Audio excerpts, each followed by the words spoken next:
Click, Clack, Moo, Cows That Type by Doreen Cronin and Betsy Lewin.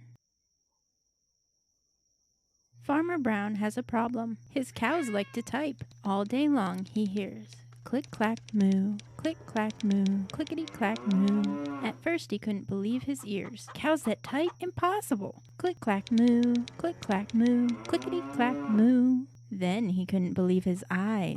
Dear Farmer Brown, the barn is very cold at night. We'd like some electric blankets. Sincerely, the cows. It was bad enough the cows had found that old typewriter in the barn. Now they wanted electric blankets? No way, said Farmer Brown. No electric blankets. So the cows went on strike. They left a note on the barn door. Sorry, we're closed. No milk today. No milk today, cried Farmer Brown. In the background, he heard the cows busy at work. Click, clack, moo, click, clack, moo, clickety, clack, moo. The next day, he got another note. Dear Farmer Brown, the hens are cold too. They'd like electric blankets. Sincerely, the cows. The cows were growing impatient with the farmer. They left a new note on the barn door. Closed. No milk, no eggs. No eggs, cried Farmer Brown. In the background he heard them. Click, clack, moo, click, clack, moo, clickety, clack, moo. Cows that type, hens on strike.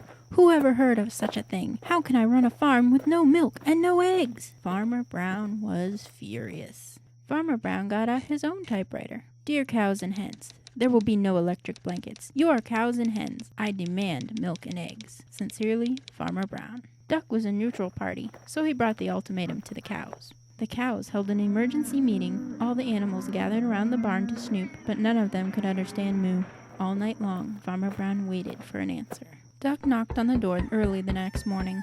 He handed Farmer Brown a note. Dear Farmer Brown, we will exchange our typewriter for electric blankets. Leave them outside the barn door and we will send Duck over with the typewriter. Sincerely, the cows. Farmer Brown decided this was a good deal. He left the blankets next to the barn door and waited for Duck to come with the typewriter. The next morning, he got a note. Dear Farmer Brown, the pond is quite boring. We'd like a diving board. Sincerely, the ducks. Click, clack, quack. Click, clack, quack. Clickety, clack, quack. The end.